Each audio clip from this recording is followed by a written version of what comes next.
नमस्कार विद्यार्थी मित्रांनो, आता आज आपण पाहत आहोत इयत्ता 6वी विषय गणित 7th चॅप्टर आहे रेशो अँड प्रोपोर्शन. इयत्ता 6वीचा मॅथमॅटिक्स सब्जेक्ट पाहत आहोत आपण. यामध्ये पाहणार आहोत प्रॅक्टिस सेट 7.1. परंतु हे सुरू करण्याआधी थोडीशी बेसिक माहिती पाहूया आणि नंतर आपण पहिल्या क्वेश्चनपासून सुरू करूया. या आधीचे सर्व व्हिडिओ पाहण्यासाठी चॅनलला व्हिजिट करा आणि आपल्या चॅनलवरती पहिल्या टॉपिकपासून पहिल्या लेसनपासून सर्व व्हिडिओ तुम्हाला आपल्या चॅनलवरती मिळतील. प्लेलिस्ट आहे, तुम्ही तिथे पहा आणि लाईक सबस्क्राईब शेअर करा. आणि जे कोणी चॅनलवरती आता नवीन असतील त्यांनी सर्वप्रथम सबस्क्राईब करा आणि प्लेलिस्ट जाऊन तुम्ही पाहू शकता. चला तर प्रत्यक्षात सुरुवात करूया. चॅप्टरचं नाव आहे, मी सर्वात छोटं आणि सोपं पहिलं उदाहरण देते तुम्हाला. उदाहरणार्थ आपण घरामध्ये इडली बनवतो, बरोबर आहे की नाही. आपली आई, काकी, आई, मावशी इडली बनवतात. तर तांदूळ जे आहेत ना, पहा तुम्हाला वाटेल उदाहरण काय आहे, परंतु तुम्हाला पटेल. तांदूळ जर 3 वाट्या असतील, 3 वाट्या पहा, आणि उडीद डाळ 1 वाटी अशी असेल, तर आपण असं लिहितो याला 3:1 रेशो, बरोबर आहे. हा रेशो आपल्याला कसा लिहायचा हे आपण पाहणार. रेशो अँड प्रपोर्शन हे या चॅप्टरचं नाव आहे. यावरून तुम्हाला आता कळलं असेल रेशो आणि प्रपोर्शन म्हणजे काय. 3:1 असं याचं वाचन करायचं असतं. हाच चॅप्टर आपण सुरुवातीपासून आता पाहूयात. चला सुरुवात करूया. सर्वप्रथम आपण प्रॅक्टिस सेटला सुरुवात करूया आणि त्यातील प्रत्येक गणित जसे येईल तसं आपण एक्सप्लेन करूया. क्वेश्चन नंबर 1 मध्ये आपण पाहतो, write the ratio of the first numbers of the second number in it simple form. Simple फॉर्ममध्ये आपण पाहतो प्रॅक्टिस सेट 7.1 म्हणजेच काय, रेशो अँड प्रपोर्शन. ओके. तर यामध्ये आपण पाहूया. चला फर्स्ट तुम्हाला क्वेश्चन दिलेला आहे 36 आणि 38. हा तुमचा पहिला क्वेश्चन. आता हा कसा सॉल्व्ह करायचा, सर्वप्रथम तुमच्यासमोर प्रश्न पडला असेल. काय करणार आहोत आपण, दोन्ही संख्या घेणार आहोत, त्याचा HCF काढायचा. HCF म्हणजे काय, हायेस्ट कॉमन फॅक्टर. हायेस्ट म्हणजे सगळ्यात मोठी संख्या अशी घ्यायची आहे की ज्या संख्येने दोन्ही संख्येला सहजासहजी भाग जाऊ शकतो. सर्वप्रथम आपण मागील, तुम्ही आता जर नवीन असाल चॅनलवरती तर तुम्हाला हे लगेच समजणार नाही. तुम्ही अप्तीचे व्हिडिओ आपले पहा. त्या व्हिडिओमध्ये मी बऱ्याच वेळा एक्सप्लेन केलेला आहे की ही समसंख्या आहे. 36 मधला लास्टचा 6 आणि 88 मधील 8 हा सम म्हणजेच इव्हन नंबर्स असल्यामुळे आपण सध्या इव्हन नंबरने या दोघींना भाग देणार. किंवा तुम्ही असं सुद्धा काढून घेऊ शकता या पद्धतीने. इथे 88, इथे 36 पहा. मी एक नवीन जे कोणी विद्यार्थी असेल त्यांच्यासाठी सांगते. ऑलरेडी मी यापूर्वीसुद्धा व्हिडिओवरती खूप वेळा सांगितलेला आहे. हा 6 आहे आणि हा 8 आहे. आपण प्राईम नंबर जर पाहिलं आणि सगळ्यात स्मॉल इव्हन नंबर पाहिला तर 2 आहे. इथे पण 2 आपण घेणार आहोत. या 36ला या 2ने भाग द्यायचा आहे, तर काय येणार आहे, 18 येणार आहे. इथे रफ तुम्ही भागाकार करून पहा. 36 आणि 2 करून पहा म्हणजे तुम्हाला कळेल. 3 1 जा 3, बरोबर आहे. 1 राहिला आणि 6 2 8 जा 16. अशा पद्धतीने या 18च्या शेवटी 8 असल्यामुळे आपण याला परत 2ने भाग दिलेला आहे. तर आपल्या याचा आन्सर किती येणार आहे मग. 2च्या पाड्यामध्ये 18 आहेत का ते पहा. 2 8 16 92 18 9 झाले. या 9ला आता कोणत्या संख्येने भाग द्यायचा, तर आपण ही इव्हन ऑड नंबर असल्यामुळे आपण 3ने देऊया. 3 3 जा 9, बरोबर आहे. 3ने भाग गेला. 3 हा 3च्याच पाड्या असल्यामुळे त्याला आपण 1ने भाग देऊया. बाकी रिमाइंडर आपले 1 आलेलं आहे. किती आलेलं आहे, 1 आले. म्हणजे तू त्याचे कॉमन फॅक्टर आहेत. अशा पद्धतीने 88चे सुद्धा पहा. 88चे किती आले, इथे 44 येणार 2ने. त्याच्यानंतर किती आलं, 22 येणार. नंतर किती येणार, 11 येणार. 11ला 11नेच भाग जाणार आहे म्हणून 1 आलेला आहे. याचे कॉमन फॅक्टर पहा 2, बरोबर आहे. Multiply by 2 multiply by 3 multiply by 3. हे कशाचे झाले, 36चे. आणि इकडे 2 multiply by 2 multiply by 2 multiply 11. हे कशात झाले, 88. अशा पद्धतीने. तर याचे पहा, हा कॉमन फॅक्टर गेला, हा पण गेलेला आहे. कॉमन किती आले, हे 2 2 2 2, बरोबर आहे. 2 × 2 किती आले, 4. म्हणजे हा सगळ्यात हायेस्ट कॉमन फॅक्टर आपला किती आलेला आहे, 4. त्या 4ने आपण याला मल्टिप्लाय करून अशा पद्धतीने आपण सर्व क्वेश्चन्स याआधीसुद्धा HCF कसा काढायचा, LCD कसा काढायचा हे याआधीच्या चॅनल व्हिडिओमध्ये आहे. तुम्ही ते पाहून घ्या म्हणजे तुम्हाला समजेल. ठीक आहे. तर 4 या संख्येने आता काय करायचं, आपल्या दोन्ही संख्येला काय करायचं आहे, भाग द्यायचा आहे. तर आपण दिलेला आहे पहा इथे 36 डिवायडेड बाय 4 आणि 88 डिवायडेड बाय 4. तुम्हाला जर हवं असेल तर इथं आपण लगेच करून पाहूया तुमच्यासमोर. इथे पहा 36 डिवायडेड बाय 4. ओके.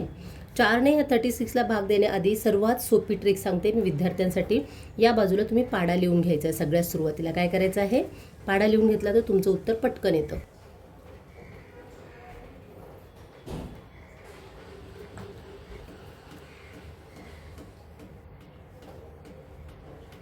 अशा पद्धतीने आपण जर पाडा लिहिला तर आपलं उत्तर पटकन जमणार आहे. तर पाहून घेऊया आपण काय करणार आहोत. 36ला पाड्यात आता 4च्या टेबलमध्ये 3 आहे का, सर्वात लहान नाही आहे.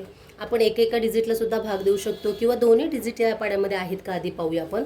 तर आहेत का पहा, आहेत. किती नंबरला आहेत, 8 नंबरला आहेत, बरोबर आहे. 9 नंबरला आहेत, किती नंबरला, 9. मग इथं आपण वरती लिहा 9. 36 डिवायडेड बाय 0. 6मधून 6 गेले 0, 3मधून 3 गेले 0. ओके, मग आपलं आन्सर किती आलं, 9. आपण इथं लिहिलेलं सुद्धा आहे, इथे पहा डायरेक्ट आन्सर लिहिलं होतं आपण 9. आता 88चं याच पद्धतीने आपण करूया. इथे पहा, इथे 4 आणि 88. आता या पाड्यामध्ये मला तुम्ही सांगा 8 नाही आहेत, बरोबर. 88 ही काय आहे, मोठी संख्या, याच्यामध्ये नाही आहे. मग आपण एका सिंगल डिजिटला भाग देऊया. 4च्या पाड्यामध्ये 8 आहेत का, तर आहेत. किती नंबरला आहे, 2. मग आपण वरती डोक्यावरती ठेवूया 2. 8 - 8 0. आता हा 8 आहे वरचा, तो आपण खाली घेऊया, इथं घेतला. आता 4च्या टेबलमध्ये परत 8 आहे का, आहे. 2च नंबरला आहे, म्हणजे आपण डोक्यावरती 2 देऊया आणि हा 8 मायनस करणार आहोत. 8 - 8 0, म्हणजे आपलं रिमाइंडर किती आलं, रिमाइंडर आलेलं आहे 0, म्हणजे फुल भाग गेलेला आहे 0. ओके, मग आपला आन्सर आलेला आहे 22. आता इथे पहा आपण काय लिहिलं आहे, 36 डिवायडेड बाय 4 = 9. वाचनसुद्धा अशाच पद्धतीने करायचं आहे. 88 डिवायडेड बाय 4 = 22, बरोबर. म्हणजे 9:22 अशा पद्धतीने आपण त्याचा रेशो लिहायचा आहे, त्याचा आहे आन्सर. ठीक आहे विद्यार्थी मित्रांनो, चला आपण नेक्स्ट क्वेश्चन पाहूया. तर तुम्हाला मला असं वाटतं समजलं असेल भागाकार कसा करायचा किंवा डिवाइड HCF कसा काढायचा. आपण नेक्स्ट पाहूया सेकंड. यामध्ये दुसरं तुम्हाला काय विचारलं, टेक्स्टबुकमध्ये तुम्ही पाहू शकता. तुमचं दुसरं क्वेश्चन्स आहे सेकंड. यामध्ये आहे 72 आणि 80, बरोबर आहे. 2 नंबर तुम्हाला दिलेले आहेत. आता सर्वात सोपं यांचा HCF काढायचा आहे, तो तुम्ही काढून घ्या. किती येणार आहे, 18च येणार आहे, कारण 18च्या टेबलमध्ये 72 आहे. ठीक आहे, मग आपण काय करणार आहोत, 72 डिवायडेड बाय 180 = किती आलं, 18 4 जा 72. 18च्या टेबलमध्ये 4 नंबरला 72 आहे. तुम्ही एकदा पहा डिवायडेशन करून. आता मी जसं डिवाइड केलं तसं 18 1 जा 18, बरोबर आहे. अशा पद्धतीने जरी आपण लिहिलं 18/18 तरी काय येणार आहे, 18 1 जा 18, बरोबर आहे, म्हणजे 1 आलेलं आहे. किंवा अशा पद्धतीने लिहा 72/18, बरोबर आहे. 18 1 जा 18 आणि 18 4 जा 72, म्हणजे किती आलं, 4, बरोबर आहे. इथे किती आलं, 1. अशा पद्धतीने सुद्धा छोटा भागाकार तुम्ही करू शकता. ही जी डिवायडेशनची पद्धत आहे लिहिण्याची, अशी सुद्धा लिहू शकता. ही दोन्ही इक्वल आहे. कशी आहे, इक्वल. असं लिहिलं 72/18 तरी चालतं किंवा 72/18 असं लिहिलं तरीही चालतं. ही डिवायडेशनची पद्धत आहे. म्हणजे याचं रेशो किती आला, मग आन्सर किती आलं आपलं फायनल, 4:1. हे तुमचं आन्सर आलेलं आहे. ठीक आहे, आता नेक्स्ट काय आहे पहा, थर्ड 91/65, बरोबर आहे. याचा आन्सर आपण घेणार आहोत. त्याचा HCF काय येतोय पहा, HCF तो आपला काढावा लागतो, मग आपला समजतो. HCF आलेला आहे आपला 13, बरोबर आहे. म्हणजे 13च्या टेबलमध्ये 91 आणि 65 संख्या आहेत असा याचा अर्थ होतो. किंवा साधा सरळ तुम्ही लगेच संख्या शोधायची आहे कुठल्या पाड्यामध्ये, 13च्या टेबलमध्ये 91 आणि 65 आहेत. आता किती नंबरला आहेत ते आपला पाडा लिहिल्यानंतर आपल्याला समजणार आहे. इथे पाडा तयार करा तुम्ही, ते लगेच तुम्हाला समजेल. परंतु आपण डायरेक्ट जर आन्सर घेतलं तर 91 डिवायडेड बाय 13 = 7, म्हणजे 7 नंबरला आहे. आणि 65 किती नंबरला आहे, 65 डिवायडेड बाय 13 = 5, म्हणजे किती, 5 नंबरला आहे. तुम्ही असं सुद्धा इथे लिहू शकता, 91 डिवायडेड बाय 13 = इथे लिहायचं आहे. आणि इथं 65 डिवायडेड बाय 13 इथे सुद्धा लिहायचं आहे. म्हणजेच काय येणार पहा, 31 जा 30 आणि 37 जा 37, म्हणजे इथं आन्सर आलं आपलं 7. इथे 31 जा 13 आणि 13 5 जा 65, म्हणजे इथे किती आणलं तुमचा आन्सर, 5 आलेला आहे. म्हणजेच तुम्ही इथं असं लिहू शकता 7:5 हा त्याचा काय आहे, रेशो अँड प्रपोर्शन आहे. Okay, answer. याला तुम्ही बॉक्स आखून घेतलं तरी चालेल. ओके, नेक्स्ट क्वेश्चन तुमचा काय आहे, 85 आणि 102. 85 and 102. आता या संख्येचा तुम्हाला HCF काढून घ्यायचा. आधी काय काढायचं आहे, HCF किती येणार आहे. इथे हा कुठला क्वेश्चन आहे तुमचा, 4th आहे. HCF तुमचा आलेला आहे 17. किती आलेलं आहे, 17. याचा अर्थ काय, 17च्या टेबलमध्ये या दोन्ही संख्या आलेल्या आहेत. आता ते कशा आलेल्या आहेत आपण पाहूया. 18 5 जा 18/5 divided by 17 is equal to 5. आपण HCF तुम्हाला काढायला आला ना की तुम्हाला उत्तर लगेच समजणार, हे लक्षात घ्या. HCF तुम्हाला काढता आला पाहिजे दोन्ही संख्येचा. आणि HCF काढण्याच्या आधी हायेस्ट कॉमन फॅक्टर आपल्या चॅनलवरती आधी मी जे व्हिडिओ बनवले ते तुम्ही नक्की पहा, तर तुम्हाला समजतील. GCD आणि LCD या चॅप्टरमध्ये आपण सगळं सांगितलेलं आहे. ओके, तर HCF काढला, तुमचा आन्सर आलेला आहे 17. या दोन्ही संख्याचा HCF 17 आलेला आहे. इथे किती आहे पहा, 102 म्हणजे 102 divided by 17 is equal to 6. किंवा इथं असं पण लिहू शकता 18/5 divided by 17 is equal to, इथे लिहा 102 divided by 17 is equal to 17 1 जा 17 आणि 17 5 जा, म्हणून इथं आपण 5 लिहिलं 85. 17 1 जा 17 आणि 17 6 जा 102, म्हणजे आपण इथं 6 लिहिणार आहोत. म्हणजे आपला आन्सर आलेला आहे 5:6. हे तुमचं आन्सर आलेलं आहे. ठीक आहे, अशा पद्धतीने तुम्हाला रेशो आणि प्रोपोर्शनमध्ये तुम्हाला उत्तर दिलेली आहेत. नेक्स्ट तुम्हाला क्वेश्चन नंबर 2 ब्रीफ क्वेश्चन आहे किंवा वर्ड प्रॉब्लेम आहे. पहा question number 2. Write the ratio of the second numbers to the first numbers in its simplest form. Okay,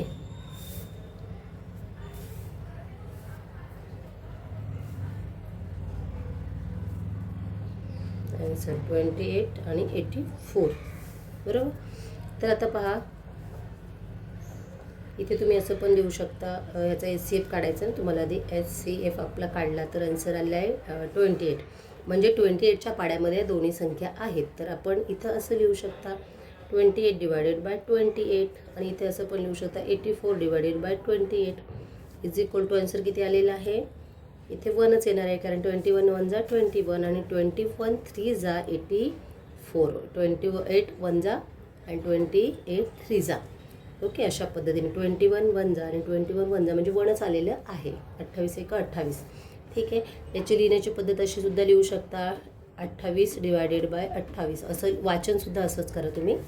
दुसऱ्या लाईनला असं लिहू शकता 84 डिवायडेड बाय 28. आन्सर आलेला आहे 3 आणि इथं आन्सर आलं आहे 1.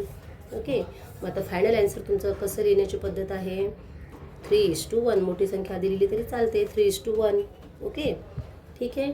तर अशा पद्धतीने तुमचं उत्तर तुम्हाला इथे मिळालेलं आहे. आता तुमचं याच्यामध्येच तुम्हाला सेकंड क्वेश्चन विचारलेला आहे याच वर्ड प्रॉब्लेमच्या खाली. तुम्हाला 2 संख्या दिल्या आहेत पहा इथे, 120 आणि 32 म्हणजे 32 दिलेली आहे. तर या ठिकाणी तुम्ही HCF तुम्हाला जर काढायचं असेल तर किती येणार आहे HCF. दोन्ही इव्हन नंबर असल्यामुळे समसंख्याच येईल कदाचित. 8 आलेले आहे इथे. 32 डिवायडेड बाय 8 उत्तर येणार आहे 4 आणि इथे 120 डिवायडेड बाय 8 उत्तर आलेलं आहे 15. म्हणजेच 32 डिवायडेड बाय 8 आणि इथे कोमा देऊन इथे लिहूया आपण 120 आहे हा. 120 डिवायडेड बाय 8 बरोबर उत्तर येत आहे तुमचं 15. इथं उत्तर आलं आहे 4. म्हणजेच काय, 8च्या पाड्यामध्ये 4 नंबरला 32 आहेत आणि 8च्या पाड्यामध्ये 15 नंबरला 120 आहेत. म्हणजे तुमचं फायनल आन्सर येणार आहे 4:15. हे तुमचं आन्सर आलेलं आहे. ओके, विद्यार्थी मित्रांनो, चॅनलवरती जर नवीन असाल तर चॅनलला सबस्क्राईब, लाईक, शेअर जरूर करा आणि हा व्हिडिओ आपल्या मित्रमैत्रिणीपर्यंत जरूर पोहोचवा, त्यांना पण याचा फायदा होऊ शकतो. तर पहा, इथे आपला HCF काढायचा आहे यांचा. HCF म्हणजेच अशा पद्धतीने आपण लिहू शकतो 135:75. यांचा आपला सिम्पलेस्ट फॉर्म करायचा आहे. काय करायचं आहे, सिम्पलेस्ट फॉर्म. कुठल्याही संख्येने याला भागा किंवा गुणा, एकाच संख्येने दोन्ही संख्येला भागायचे किंवा गुणायचे. गुणाकार करायचा नाही, भागाकार करायचा आहे. म्हणजे आपला सिम्पलेस्ट फॉर्म निघतो. तर ती संख्या कोणती आहे, तर ती आहे 15. म्हणजेच काय, 135 divided by 15 is equal to 9. 75 multiply by 15 is equal to 5. किंवा तुम्ही आता असं आपण पाहतो ना 135 डिवायडेड बाय 15. किती पद्धती आहेत पहा इथे लिहिण्याच्या. आणि इथे कोणती पद्धत आहे 75 डिवायडेड बाय 15. आन्सर किती आलेला आहे 5 आणि इथे आन्सर किती आलेला आहे 9. हाच भागाकार तुम्ही असं सुद्धा करू शकता, 135 डिवायडेड बाय 15. आता 15च्या पाड्यामध्ये 135 आहेत 9 नंबरला, म्हणून आपण डायरेक्ट 35ला काय करणार आहोत, 15 9 135, म्हणून आपण इथं बाकी रिमाइंडर आपली 0 आलेली आहे. इथे सुद्धा पहा 75, इथे 15ने जर भाग दिला तर 15 3 75 मायनस 3 नंबरला 75 आहे, त्यांचे रिमाइंडर 0 आलेलं आहे. अशा पद्धतीने आपलं उत्तर हे काढायचं असतं. खरं तर मी तुम्हाला 2-3 स्टेप का सांगते, कारण तुमचं कन्फ्युजन होणार नाही आणि तुम्हाला लगेच उत्तर समजेल अशा पद्धतीने. आता तुम्हाला कुठल्याही संख्येने जर आधी डिवाइडेड करायचं असेल ना, तर तो पाडा आहे ना, तो इथं बाजूला कुठेतरी लेफ्टला किंवा राईटला लिहून घेत जा. पाडा लिहिला तर तुम्हाला उत्तर चांगल्या पद्धतीने लिहिता येणार. तर तुम्ही इथे लिहू शकता 9:5. मोठी संख्या आधी घेतली, छोटी संख्या नंतर घेतलेली आहे. या संख्येचं 9 असल्यामुळे 9 आपण आधी घेतलं आहे, 5 नंतर घेतलेला. हा सिम्पलेस्ट फॉर्म आपला काढायचा होता. ठीक आहे. सेकंड तुमचं फोर्थ आहे 220 and 100, म्हणजे 220 आणि 100. फर्स्टली त्यांचं HCF काढून घेतो आहे आपण. HCF हा आपणच काढायचा असतो. तुम्हाला फक्त क्वेश्चन एवढाच क्वेश्चन देणार आहेत, उत्तर तुम्ही पूर्ण स्टेप बाय स्टेप सोडवायचं आहे. 100 आणि 120 हे कोणत्या पाड्यात असू शकतात, तर 20च्या पाड्यामध्ये असू शकतात. बरोबर आहे. 220 याने 20ला भाग देऊन पहा, भागाकार करून पहा. इथे तुमचं उत्तर आलेलं आहे 5 आणि इथं आलेलं आहे 11. हा 5 आहे खरं तर. बरोबर, म्हणजे ॲन्सर तुमचा किती येणार आहे, ॲन्सर 5:, तुमचा ॲन्सर आलेला आहे 5:11. हे तुमचं उत्तर आलेलं आहे. ठीक आहे. नेक्स्ट तुम्हाला क्वेश्चन नंबर काय आहे, 3 आहे. हा पहा, आता वर्ड प्रॉब्लेम हा ना सर्वात गमतीशीर आहे, सोपा पण आहे आणि तुम्हाला कठीण पण वाटेल, परंतु कठीण असं काहीच नाही आहे. हा क्वेश्चन्स जर समजून घेतला तर खूप सोपा आहे खरं तर. पहा, फाइंड द रेशो. क्वेश्चन आपण आधी लिहून घेऊया आणि मग तुम्हाला एक्सप्लेन करते. Find the ratio first quantity to the second quantity. Okay, in the simplest form. पहा, फर्स्ट तुम्हाला सांगितलेलं आहे, पहिला क्वेश्चन काय आहे तुमचा, 5 years and 10 month. बरोबर आहे. आता पहा, इथे काय दिले तुम्हाला, 5 वर्ष आणि 10 महिने. एक तर तुम्हाला आता काय करावं लागेल, 2 वेगवेगळी एकक आहेत. इयर्स वेगळं आहे आणि मंथ वेगळं. इयर्स म्हणजे 12 महिने आणि मंथ म्हणजे काही महिने. बरोबर आहे. काही दिवसांचा महिना असतो, 30 दिवसांचा किंवा 31 दिवसांचा महिना असतो. तरी सर्वात लहान एकक कुठलं आहे, मंथ आहे, कारण ते काही दिवसांचं आहे आणि वर्ष हे काही महिन्यांचं असल्यामुळे हे मोठं आहे. तर सर्वात लहान असल्यामुळे ह्या मोठं यामध्ये कन्वर्ट करायचं आहे. बरोबर आहे. छोटी गोष्ट आपण मोठी नाही करू शकत, पण मोठी गोष्ट छोट्या छोट्या विभागामध्ये त्याचे विभाग किंवा तुकडे करू शकतो. तर आता मला तुम्ही सांगा, एका वर्षामध्ये 1 years म्हणजे किती महिने असतात, 12 month असतात. बरोबर आहे. म्हणजेच आपले किती वर्ष आहेत मग, 5 years आहेत. बरोबर आहे. इंटू 12 करूयात आपण, म्हणजे उत्तर किती येईल, 60. उत्तर किती येणार आहे, 60. किती येणार आहे, 60. म्हणजेच 5 years म्हणजे किती मंथ झाले इथे तुमचे, 60 month आणि हे किती आहेत, 10 month. बरोबर आहे. आता हे दोन्हीची काय करावं लागेल, आपलं ॲडिशन करावं लागेल. हे दोन्ही मंथ आहेत, इक्वल झाले. दोन्ही साईडला काय आलं, एकच एकक आलेलं आहे. आपण आता ॲडिशन करू शकतो. 60 आणि 70 किती झाले तुमचे, किंवा याचं रेशो काढावं लागेल ना आपल्याला. रेशो काढायचं आहे, प्लस नाही करायचं आपल्याला, काय करायचं आहे, रेशो काढायचं आहे. एकक फक्त आपण हे एकच केले, 60 months आणि 10 months. म्हणजे आपण इथे 60 ठेवूया आणि इथे 10 ठेवूया. ओके, अशा पद्धतीने. आता याला डिवाइड कोणत्या संख्येने करू शकतो, कुठल्या पाड्यामध्ये आहेत त्या दोन्ही संख्या, 10च्या पाड्यामध्ये आहेत. इथे पहा, 60 डिवायडेड बाय 10 आणि 10 डिवायडेड बाय 10. म्हणजे इथे किती येणार आन्सर तुमचं, 16 6 10 6 60 आणि 10 1 10. म्हणजे तुमचा आन्सर किती आलेला आहे, 6:1. बरोबर आहे. म्हणजे तुमचं इथे रेशो आन्सर किती आलेलं आहे, 6:1. हे तुमचं आन्सर आलेलं आहे अशा पद्धतीने. ठीक आहे.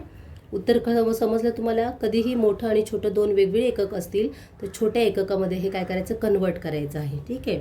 आता आपण नेक्स्ट क्वेश्चन पाहूया. म्हणजे तुम्ही 1-2 गणित अशी सोडवली तर तुम्हाला त्याची प्रॅक्टिस ऑटोमॅटिक होऊन जाते. सेकंड आपण पाहणार आहोत. इथे पहा काय आहे, 750 ग्रॅम अँड 1.5 kg. आता हे सर्वात लहान एकक कुठलं आहे, ग्रॅम का kg, तुम्ही मला सांगा. काय आहे लहान, ग्रॅम आहे का किलोग्रॅम आहे. तर ग्रॅम हे लहान आहे, किलोग्रॅम हे मोठं आहे. आता हे ग्रॅम जे आहे ते आपण किलोमध्ये नाही वाढवू शकत, पण हे किलोग्रॅम जे आहे ते ग्रॅममध्ये कन्वर्ट करू शकतो किंवा कमी करू शकतो किंवा त्याचे भाग पाडू शकतो. तर कसं करणार आहात पहा, 1 kg is equal to 1000 gram. बरोबर आहे, बरोबर आहे. म्हणजेच 1 किलोचे किती झाले 1000 आणि 500 ग्रॅम म्हणजेच किती, हे वरचे 500 आहेत ना, 500 ग्रॅम म्हणजेच 500 ग्रॅम. बरोबर आहे. 5 म्हणजेच किती 500 ग्रॅम. म्हणजे दोन्हीची जर ॲडिशन केली तर आपलं काय येणार आहे 15 ग्रॅम म्हणजे किती 1500 ग्रॅम ही एवढं संख्या याची झालेली आहे. 1000 म्हणजे 1 किलो म्हणजे 1000 आणि हा पॉईंट म्हणजे अर्धा किलो. बरोबर की नाही. मग किती आले आपले 500 ग्रॅम म्हणजे हे. तर आता आपण दोन्ही संख्या दोन्ही साईडला ठेवून घेऊया. ह्या पण किती झाल्या ग्रॅममध्येच मोजू आपण ग्रॅम. आणि ही किती आहे 1500 ग्रॅम. बरोबर आहे. आता दोन्ही साईडला ग्रॅम संख्या झाल्या असल्यामुळे आपलं आता सोपं जाऊ शकतं. आता कसं काढू शकतो स्टेप 2. या स्टेपला आपण काय करू शकतो, जर 700 इज टू 1500 असं जर असेल तर या दोन्ही संख्येला कुठल्या संख्येने भाग जाऊ शकतो, याच संख्येने देऊन पहा. कारण 75 आणि 15 हे 15च्या पाड्यामध्ये किंवा एका सलग येणाऱ्या पाड्यामध्ये असू शकतात. मग याला काय करायचं आपण डिवायडेड बाय 750. 750चा पण पाडा असू शकतो की नाही, असू शकतो. म्हणजेच आपण आता जर असं केलं 750 डिवायडेड बाय 750 आणि 1500 डिवायडेड बाय 750 तर तुमचा आन्सर किती येणार आहे 1 आणि इथे किती येणार आहे 2. बरोबर आहे, बरोबर आहे की नाही. 75 आणि 75 150 म्हणजे 1500 होतात तुमचा आन्सर. म्हणजे इथं तुमचा आन्सर आलेला आहे. आता मी पेज संपल्या म्हणून इथंच तुमचा आन्सर लिहून देते दुसऱ्या पाडावर घेण्यापेक्षा. तर हे तुमचं आन्सर आलेलं आहे 1:1 असं वाचन करायचं. 1:2 समजलं का. ओके नेक्स्ट पहा, यामध्येच वर्ड प्रॉब्लेममध्ये तुमचं तिसरं सेम प्रॉब्लेम आहे. याच्यामध्ये काय आहे पहा 51 आणि 500 ml. बरोबर आहे. म्हणजे काय, आता हे 51 जे आहे लिटर आहे, हा सॉरी लिटर आहे, 51 नाही हा लिटर आहे, हा लिटर आहे 5 लिटर आणि हा 500 ml. आता लिटर लहान आहे की 500 ml, हा 5 जरा थोडंसं हे दिसते, हा 5 लिटर 5 लिहिते मी लिटर आणि हे 500 ml. बरोबर आहे. लहान कुठला आहे एकक, सर्वात लहान हे आहे. कारण का इथे लिहून पहा 1 litre is equal to 1000 ml. बरोबर आहे. म्हणजेच हे 5 लिटर आहे. म्हणजे 5 लिटरचं किती येणार आहे 500 लिटर्स. Sorry 500 ml. बरोबर आहे. आपण दोन्ही ठिकाणी ठेवून घेऊ इथे. चला 500 ml आणि हे किती आहे 500 ml. म्हणजेच आपण असं सुद्धा लिहू शकतो 5000 इज टू 500 रुपये. बरोबर आहे की नाही. मग स्टेप थर्ड तिसऱ्या स्टेपला काय करणार, याला डिवाइड काय करणार डिवायडेड बाय 500 असं पण करू शकतो. तर यामध्ये पहा, तर याने डिवाइड जर केलं तर आपण असं पण करू शकतो 500 डिवायडेड बाय 500 आणि इथे काय करणार आहोत आपण किती येईल आन्सर 10. बरोबर आहे. 5 1 जा 5 आणि 5 10 जा 500. इथं हीच पहिली स्टेप झाली. दुसऱ्या स्टेपला आपण असं करू शकतो ml जो आहे 500 ml ते आपण कन्वर्ट करून घेणार आहोत. 500नेच डिवाइड केलं तर 500 1 जा 501 आलेलं आहे आन्सर. म्हणजेच आपलं तुमचं उत्तर इथं असं येऊ शकतं 10:1 एवढं तुमचं उत्तर येत आहे. ओके नेक्स्ट तुम्हाला यामध्येच तिसरं दिलं आहे पहा, मिनिट्स आणि अवर्सचं आहे. कुठलं आहे पहा 135 मिनिट्स अँड 2 hours. म्हणजे काय मला सांगा आता तुम्ही, मिनिट आणि तास यामध्ये सर्वात लहान एकक कुठलं आहे ते आधी पाहायचं आहे. मोठ्याचा विचार करायचा नाही. सगळ्यात लहान स्केल कुठला आहे, अवर्स का मिनिट. मिनिट लहान आहे की अवर्स, मिनिट. ओके तर मग मिनिटामध्ये आपलं कन्वर्जन करावं लागेल 2 hours. मग आपल्या यासाठी काय करावं लागेल, एका अवर्समध्ये किती मिनिट्स आहेत 60 मिनिट्स आहेत. किती आहेत 60. म्हणजे 2 hours किती असणार आहेत 120 hours मिनिट्स असणार आहेत. किती असणार आहेत 120 मिनिट्स असणार आहेत. कारण हे मिनिट्स आहेत. बरोबर आहे. कारण हे एकक मोठं आहे. मग आपण इथं असं पण लिहू शकतो 135 मिनिट्स UTES आणि इथे किती आहेत 120 मिनिट्स. बरोबर आहे. हे झालं मिनिट्स. आता आपण हेच पुढच्या स्टेपला कन्वर्ट करून घेतलं तर कसं घेणार आहोत पहा. 135 मिनिट्स ना, तर हे झालं 120. मग आपण इथं असं पण लिहू शकतो 135:200 बरोबर. आता याचा HCF जर घेतला तर किती येणार आहे, 15ने भाग जाऊ शकतो या दोन्ही संख्येला, कारण हा ऑड नंबर आहे 5. त्यामुळे आपण 5नेच किंवा 5च्या पट्टीमध्येच भाग देण्याचा प्रयत्न करूया. 5ने दिलं तर खूप लहान होईल, मग आपण मोठी संख्या घेऊया, आपण 15, म्हणून आपण 15ने भाग देत आहोत. तर 15ने भाग जर दिला तर इथं किती येणार आहे, 135 डिवायडेड बाय 15 आणि 200 divided by 15 is equal to 9 आणि इज इक्वल टू 8. म्हणजे 9:, आन्सर तुमचं येत आहे 9:8. हे तुमचं आन्सर आलेलं आहे. तर अशा पद्धतीने तुम्ही चॅनलवरती नवीन असेल तर चॅनल लाईक, सबस्क्राईब, शेअर करा आणि उत्तर समजतात का हेही मला कमेंट्समध्ये नक्की सांगा. याच्यामध्ये एक नेक्स्ट ऑप्शन आहे, त्यानंतर वर्ड प्रॉब्लेम आहे 4था, मग झालं. तर पहा याच्यामध्येच तुम्हाला 5th दिलेलं आहे 2.1 मीटर आणि 17 सेंटीमीटर. आता मीटर लहान आहे की सेंटीमीटर ते मला सांगा. सेंटीमीटर हे लहान आहे मीटरपेक्षा, बरोबर आहे. 1 metre is equal to 1 metre किती आहे, 1 मीटर म्हणजे किती झाले, 100 मीटर, 100 सेंटीमीटर्स किती झाले, 100 सेंटीमीटर. म्हणजेच हे किती आहे 2.1 इंटू जर 100 जरी केले आपण तरीसुद्धा आपल्याला ते भेटणार आहे किती झाले आहेत 210 मीटर्स किंवा 2 मीटर्स म्हणजेच किती झाले 200 मीटर्स. आणि वरचा पॉईंट 1 असल्यामुळे त्याचे किती आहेत 10 आहेत, म्हणजे त्यांची ॲडिशन केली तर किती आले 210, बरोबर आहे. मग आपल्या इथे किती आलं आन्सर, इथे या दोन्हीचं पहा 210 मीटर्स अँड 70 सेंटीमीटर. सॉरी इथं CM आहे, सेंटीमीटर झाले, हे सेंटीमीटर झाले. Is to 70.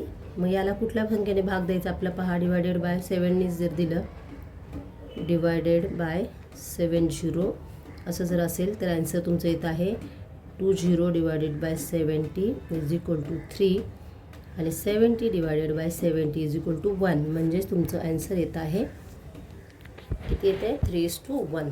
Answer is 3:1. हे तुमचं आन्सर आलेलं आहे. तुमचा सगळ्यात शेवटचा क्वेश्चन आहे हा, सॉल्व द फॉलोइंग पहा. क्वेश्चन नंबर 4 आहे, solve the following. Word problem आहे हा. यामध्ये तुम्हाला पहिला विचारलेलं आहे पहा, ए काय विचारलेलं आहे, नाही क्वेश्चन्स विचारले आहे 4थमध्ये तुम्हाला 320, ए नाही आहे हा, 320 workers, there are workers in a factory. Out of them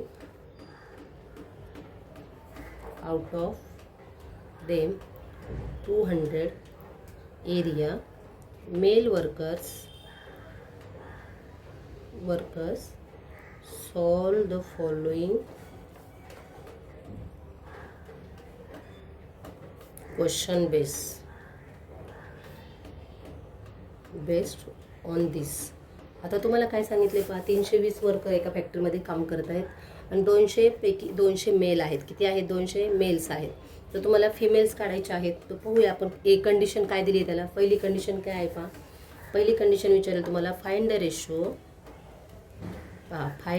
ratio of the numbers. तुम्ही टेक्स्टबुकमध्ये तुमच्यासमोर क्वेश्चन्स आहे, जर इथे लिहिताना काही मिस्टेक असेल किंवा अक्षर समजलं नाही तर गोंधळून जाऊ नका. तुमच्याकडे टेक्स्टबुकमध्ये जे क्वेश्चन्स आहेत ते मी फास्ट लिहिते, कारण ऑलरेडी तुमच्याकडे ते आहेत. आन्सर तुम्ही व्यवस्थित समजून घ्या, ओके.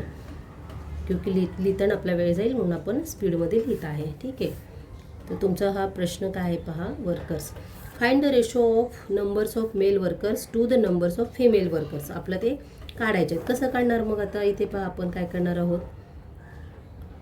देअर आर किती आहेत, इथे आन्सर आहे there are 320 workers. 320 workers. Out of them कितीपैकी पहा, आउट ऑफ द 200 मेल. आता जर 320 पैकी 200 जर मेल असतील तर बाकीचे किती असणार आहेत, फिमेल असणार आहेत. म्हणजे आपण इथे असं करू शकतो numbers of female workers is equal to 320 minus 200 is equal to 120. Answer किती आलं? 120. म्हणजे तुमचे या कंपनीमध्ये एकूण किती महिला काम करत आहेत? तर 120 फिमेल्स. Okay, female. ठीक आहे. तर नेक्स्ट यामध्ये पहा, सेकंड तुमचा बी ऑप्शन तुम्हाला सांगितलेला आहे. बी यामध्येच कंडिशन आहे फक्त. बी म्हणजे नवीन क्वेश्चन नाही आहे, फक्त कंडिशन आहे. काय आहे? Find the ratio of male worker to the total number of workers. आता तुम्हाला यावरतून काय सांगितले? रेशो काढायचं सांगितले. कशाचं सांगितलं आहे? रेशो मेल वर्कर किती आहेत आपले? हे पहा, इथे लिहूया आपण ॲन्सरमध्ये. मेल वर्कर किती आहेत? 200 आहेत. आउट ऑफ टोटल नंबर किती आहेत आपले? 320. बरोबर आहे. यांचा आपला रेशो काढायचा, बरोबर की नाही? तर तुम्ही आता काय काढणार आहात? नाही सॉरी, हां बरोबर, बीमध्ये 220 सांगितलेलं आहे. आणि यांचासुद्धा आपला रेशो खरं तर काढायचं होतं. इथे पहा, इथे तर आपण इथे लगेच छोटासा रेशो काढून घेऊया आपण. इथे 200:120 म्हणजे आपला डिवायडेड जर केलं, याला डिवायडेड कशाने केलं? 14ने. 4 हा त्याचा SCF आहे. 14ने जर डिवाइड केलं तर तुमचं 5:3 तुमचा आन्सर इथे येत आहे. किती आन्सर येते? 5:3. म्हणजे काय? 200ला 14ने डिवाइड केले आणि 120ला सुद्धा 14ने डिवाइड केलेलं आहे. म्हणजे तुमचा आन्सर 5:3 आलेलं आहे. आता याचा रेशो आपला काढायचा. इथे पहा, याला पण काय करावं लागेल? डिवायडेड. दोन्हीला 0 आहे म्हणजे इवन नंबर आहे. 40ने भाग दिलं, सगळं सोपं जाईल. Divided by 40. तर आपण असं करूयात, 200 डिवायडेड बाय 40 आणि इथे किती आहे? 320 डिवायडेड बाय 40. तुमचा आन्सर येत आहे याचं 5 आणि याचं किती आहे? 8. बरोबर आहे. याचं 8 येते आणि याचं 5 येते. बरोबर आहे. म्हणजेच तुमचं आन्सर किती आलं आहे पहा? 5:8 हे तुमचं आन्सर आलेलं आहे. यासाठी तुम्ही ना इथे रफ असं करून पहा. अशा प्रकारे तुम्ही भागाकार करा आणि मला तुमचं उत्तर किती येते हे मला तुम्ही सांगा. इथे काय करा? 320 करा आणि इथे 40 करा. मला दोन्हीचा भागाकार करून तुम्ही आन्सर द्या. ओके. Next C. यामध्येच तिसरा टॉपिक सी ऑप्शन आहे तुमचा. सी फक्त याच्यामध्ये condition. Find ratio of female